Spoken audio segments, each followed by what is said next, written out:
Okay, we're going.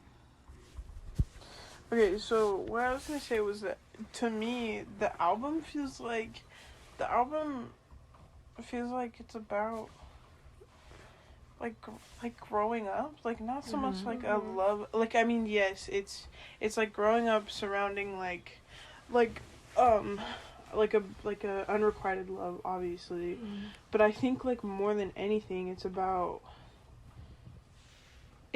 like being 16 and have like the rejection that you face as like a teenager and how that affects you in your day-to-day life and like how you want to pursue a career or like you're just like self-image. Yeah. I feel like it's more than like, especially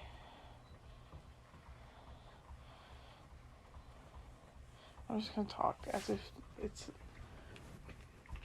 That's a measuring tape. because you like we can't speak about the technical aspects of an album because we don't know shit about the But we can speak vibes. Well, I can be like, I can't be like the symphonies. It's the glistening symphonies. Well, you can talk about like, so I think he does a really good job at like telling this whole story because it is like about like growing up, like definitely, but like this story with this girl that he loved so much, and I think this album like is really good at like, I mean, for a 16-year-old like writing this, like you really understand what he was going through and this like whole journey that he went through to not only get over this girl but realize that he doesn't need her in order to be happy. And like towards the end when he now meets another girl in like the last two songs in like No Love and Curfew, he like explains that there's this new girl that's interested in him, but he like doesn't know how to. He was like so wrecked by this first girl that he doesn't know How to show love. Haha. But I think this is I know love. this is a really good album, and I think it's a really good album in the way that a lot of people can relate to it. Like, whether it be, like, with you, like, growing up, or, like, just generally, like, just knowing how he feels when going through this relationship with someone. It's such, like, a personal story, but while at the same time being something that everybody can look at and be like, yeah like, we've all had a crush before, unless you haven't. Yeah, exactly.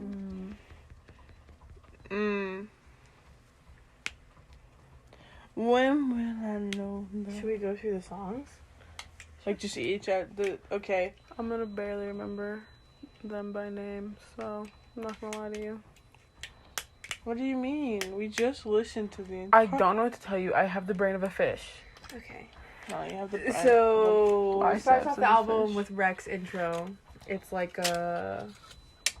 he's like having a conversation with someone. He's like asking, like it seems like the girl that he was with, he's now meeting up with her again. Years later or months later. Every time I listen to this album, I have no idea who is talking to who. Because when I listen to like Paradise, it sounds like somebody giving him advice. Do you know what I mean? Like he's almost speaking from the perspective.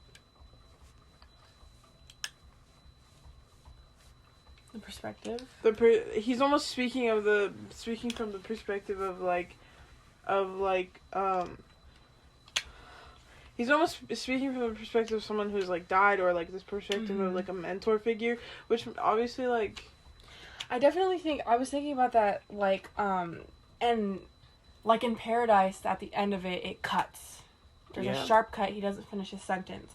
And so I definitely think it could be interpreted with like someone, and obviously if you're listening to this and you do know that someone in his life died that he was really close to, fuck off.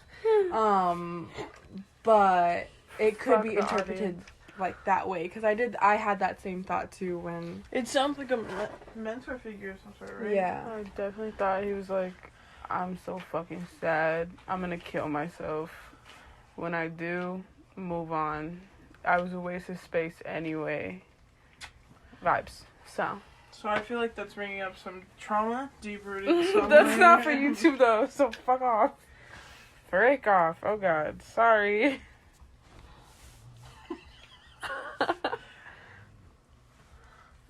was trying to say before we started recording was that maybe we should just speak candid, like, technically, but also because, I mean, like,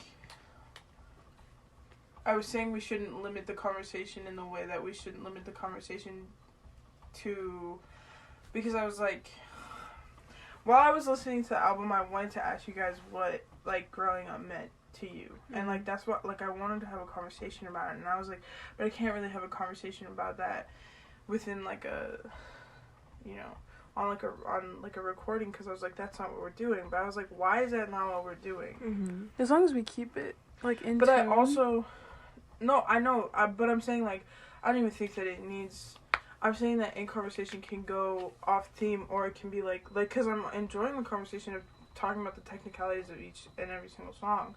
I'm also saying that I think, like, talking interpretations and theories and how this, like, how the album, like, made us feel and how it, I'm standing up because I will go to sleep. Okay. But I, like, get some jumping jacks. I also want it to be, like a candid, I'm so sorry for do you know what I listeners. mean? Like, just a conversation. Like, Yeah. I want it to just feel like we're talking to each other. Yeah, that's fine. And it does. Yeah, because because right now what we're doing is talking to each other. Oh, my God, yeah. Okay, I'll go first. Okay. Set the scene. It was a cold day. 1994.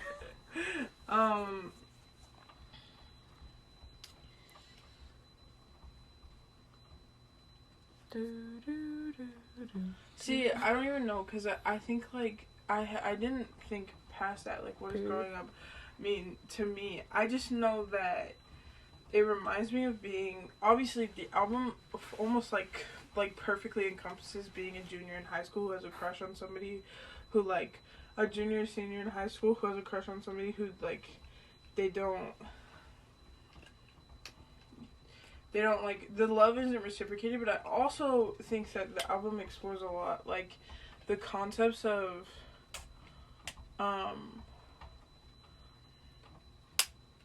being held on, like a fishing pole. Do you know what I mean? Like, somebody is just, like tying a string to you, leading you on, is the... Yeah, I think that's... Yeah, definitely. Is the idiom, perhaps. Mm. And I think in a song about being sad, it, like, most, like, it's... Okay, next. Yeah. Oh, so... But it's, like, exemplified, or, like, or not exaggerated, but, like, exemplified in that. It's definitely this, like, toxic relationship where this girl that Rex seems quite literally in love with.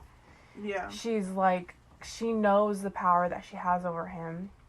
She just keeps going Yeah, back. and she just keeps, and he keeps going back, and he even talks about it. I don't know what song, but he talks about it, and he's like, I know this isn't, not specifically this, like, but, like, what he's trying to get at is, like, I know this isn't good for me, like, why am I doing this? And it shows throughout the album, it shows the grieving process, and it shows that he eventually understands that this relationship was this, like, leading on, like, she was, like, in control of him. Like, It's like this, like, toxic relationship, and he starts to understand that, and he realizes that he doesn't need her anymore, and he has, like, come to this, like, realization that although he doesn't really know how to love, he knows that he'll get there one day. And I think going off with, like, other albums, like when you listen to Apricot Princess, it shows that love, like, coming through. Yeah. Vibes. You're up. What does growing up mean to you? What does growing up mean to me? Okay.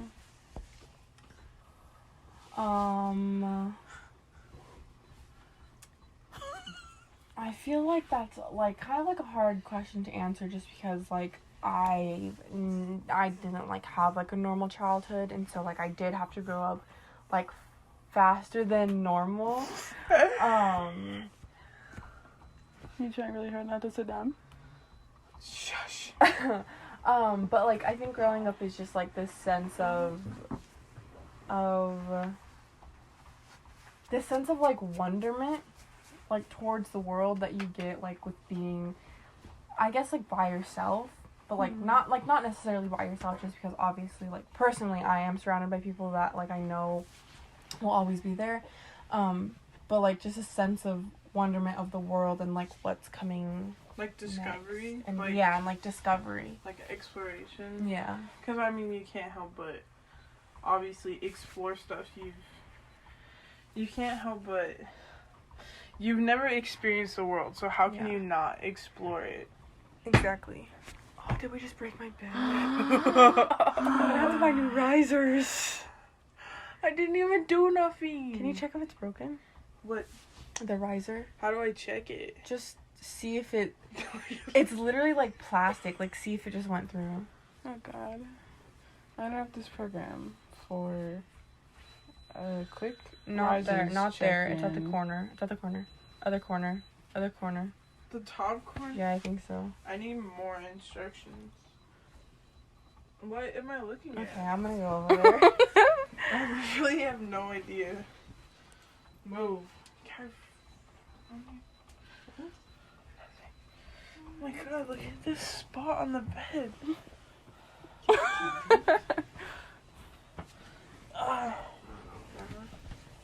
Whatever, I'm gonna lay down. Whatever. Have you told your mother about him?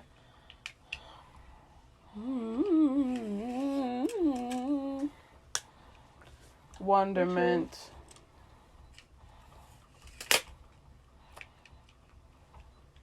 Yeah, those are really good. What does growing up mean to me? It means... That's so freaking sad. I was like, growing up to me means realization of inevitable heartbreak. Like, inevitable sadness. Like, there is absolutely no way that you can get around it. Oh, yeah.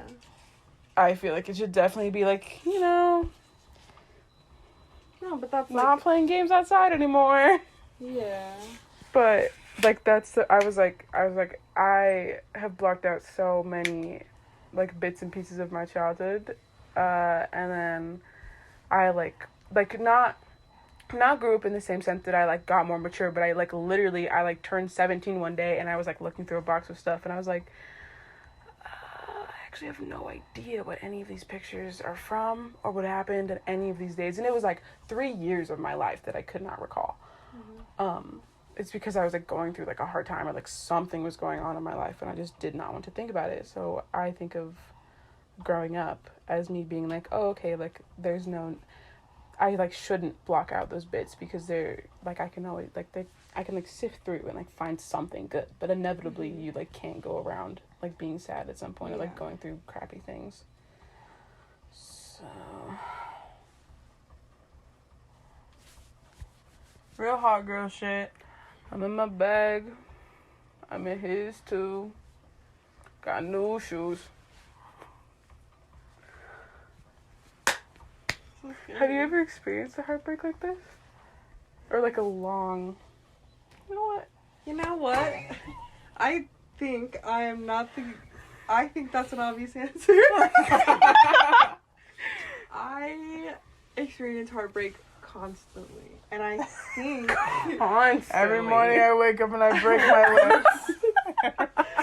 A lot of the time it's just like... Why do I feel like we've been talking for 4 hours? A lot of the time, I think it is, like, it's just my fault sometimes. It just is. Like... You're a lover. All you do is see through pink tinted glass. Rose-colored glass. You are really good at this. Rin-tilla Grayson. You are a romantic... Hopeless romantic. Yes. I was gonna say a hopeless heartlaw. Yeah, very much. And so I think,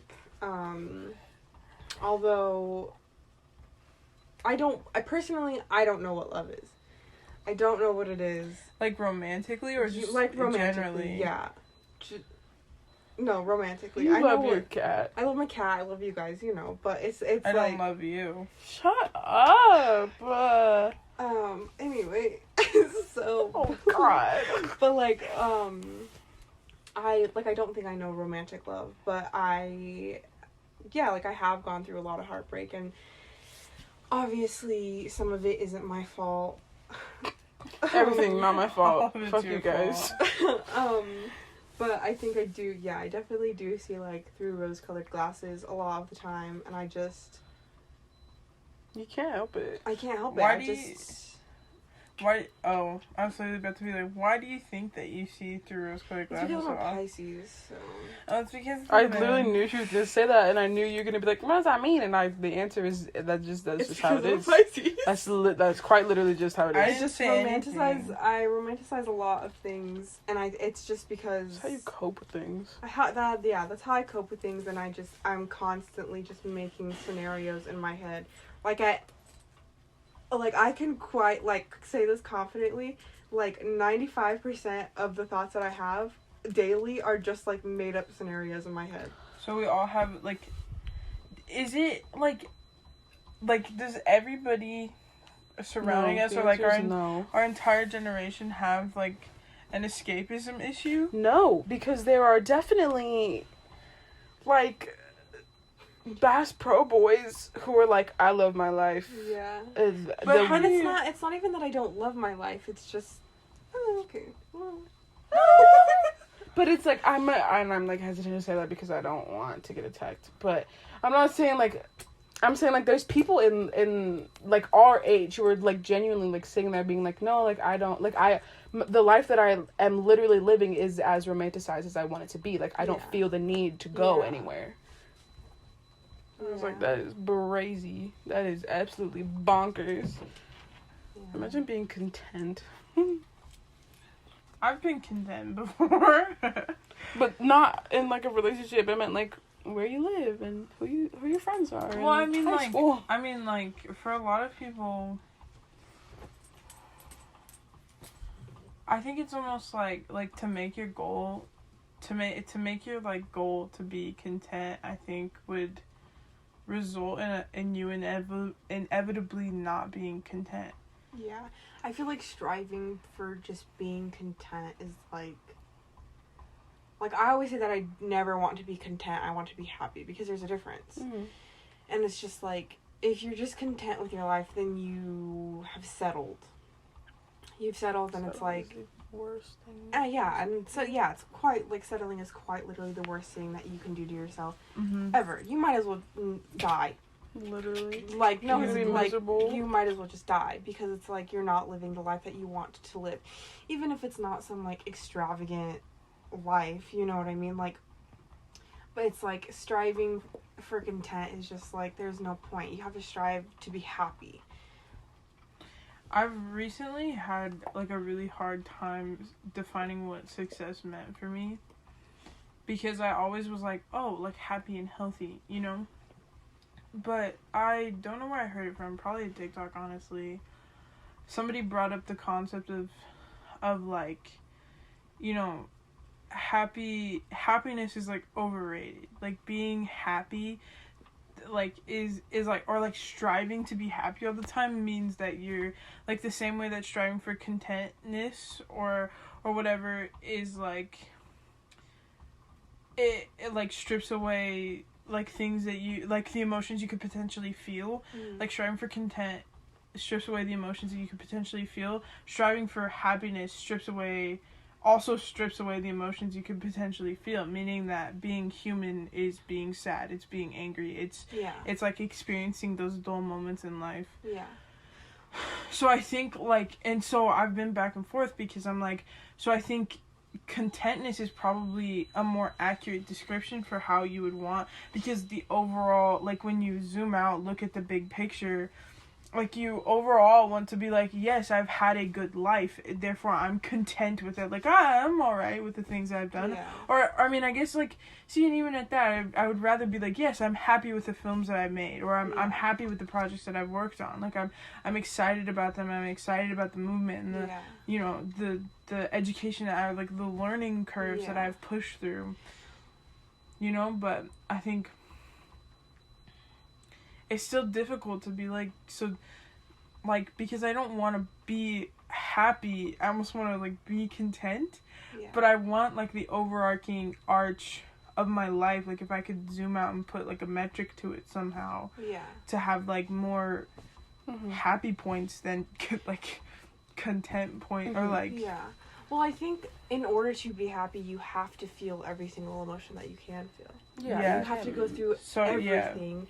And happiness is like, just because you're happy doesn't mean you're not going to have good days. Or doesn't mean you're not going to have bad days. And so it's like, just because you're happy doesn't mean that you are never, ever, ever going to be sad again. Ever. Like, that's not... Ever. Like, in order to be happy, you have to feel all of these emotions. And I think, personally, in my mind, when I think of just being content, I think of settling. And, settling terrifies me. I will never settle. I will mediocrity. Never it's just being okay. Which I think is, like, the worst thing that someone can do. And it's like, there's a lot of people in my life that have just settled for whether they're happy with it or not. And it's like, that's never, ever, ever something that I want to do or plan on doing. And, like I'm not going to. And so, like, I understand where you're coming from, where, like, being content is, like, not only being happy, but also being everything else. But I think being happy means that you are everything. I think it's also important, though, to bring up, like, because that's also been, like, an attitude that I've definitely had in the past. And once again, like, I'm in, like, a weird transitionary phase where I don't really know what my opinions are towards the subject. Like, solidly. But I think it's, like, important to be, like, because I think it, like, I've never watched a fucking Star Wars movie in my life, but every time I hear you talk like that, I think a Sith deals in absolutes. Only a Sith deals in absolutes. I don't know who says that to who. It's a line in a Star Wars movie. He says, only a Sith deals in absolutes. And then they get into a fight about something. About something. It's a cool fight, I guess. I couldn't even tell you. It's fun. Look at this. Oh, whoa. It's like a volleyball. Can I hit it? No. Oh, fuck no. That's gonna hurt you. I know. Oi. It does hurt. It's squishy, wrapped in a spiky collar. For those of our listeners listening on audio. Who the fuck knows what I was saying? Only a Sith deals in absolutes. Meaning like pushing, because I think, like, your fear of mediocrity is, like, all of our fears of mediocrity are fears of feeling as if we've just settled in the long term of things. Once again, like, what are you doing? Sweating. Okay. She's soaking up the sweat under her tits. It's not my fault. Okay, being unable to settle for... What I'm trying to say is that if you are trying to be the best painter on the entire planet, and you can't be content to where your skill level is at right now, so you can't like sit with yourself and look at your shit and be like, oh, this is, like, not exactly where I would want to be, or see, because even then I'm like, okay. What I'm trying to say is that if you're trying to be the best painter on the entire planet, and you sit down and you are working with your your skill level that you're at right now, and you can't look at the things that you make and point out what is good, you will never be able to identify or make decisions about what you are striving for.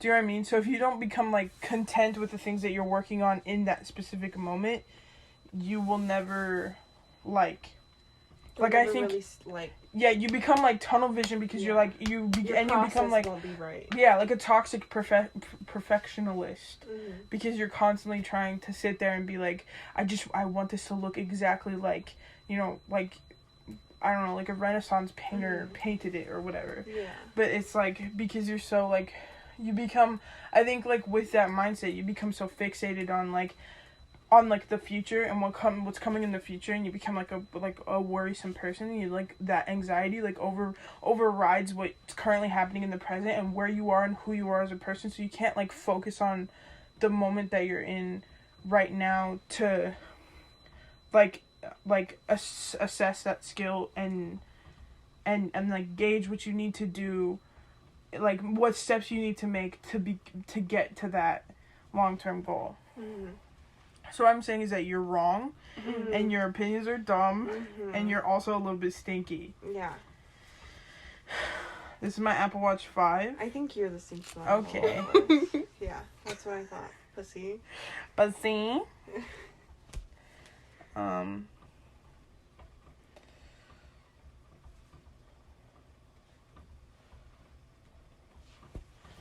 I don't know what the word growing up to me means. It reminds me, I think it's weird because I definitely associate the like age of 16 with loneliness. Could not tell you why. Blocked it all out. Whoop whoop whoop whoop whoop, gone. But something in there. The same way like Wednesdays are yellow. 16 is lonely. Wednesday's yellow? Yeah. Yeah, Thursday's orange. Thursday is orange. Thursday's And you're a Hello? bitch, so Sunday's purple. Tuesdays are like pinky, but like a more fuchsia color. Sundays, yellow. Sundays are yellow. Because it reminds me of Easter. Yeah, it's like pastel, Jesus. pink, and yellow. Jesus. Fridays are orange. Fridays are red. Saturdays are red. Saturdays Saturdays are dark blue. Saturday mornings are like very light yellow. Saturday afternoons are like green. Saturday evenings are purple, and Saturday nights are like a dark blue, like that blue. Like blue. Like a royal blue. Monday is also red. Monday's a bitch. Okay, anyway. I think that a heartbreak is like a very, like, you can't, how do I explain that? Heartbreak like unlocks like a new I character. don't think I ever answered your question. What was the question? Maybe I did answer your question. Have I ever experienced heartbreak like that? You said I experience heartbreak every single day. Oh yeah. That's different than okay, continue. Every morning I wake up and I break my legs. I think that like heartbreak past the point of like, No, but that is a very good example though. It unlocks a new character. it unlocks a new character. And that's why I was going back to your question, because I was like, because this heartbreak in this album is, I like traditional heartbreak. Mm-hmm. It's like this, like like if you've been through a heartbreak like this, you know how he's feeling. And I would like to say that yes, I think I have been through. I think my heartbreak with that one guy this time last year. Although that wasn't long, I think The fact that I had to shuffle through faces before I understood what person you were talking about. What other person would I be talking about? Okay. Shush. I think although it didn't last long, for like with me just being the person that I am, it obviously hit me harder than like probably the normal, quote unquote normal person. But it was hard, and like when it first happened, I was like, oh fuck him. I was like, not my problem. I was like, he lost me. I didn't lose anything. I was like, he's like an asshole. And then a couple days. Valid.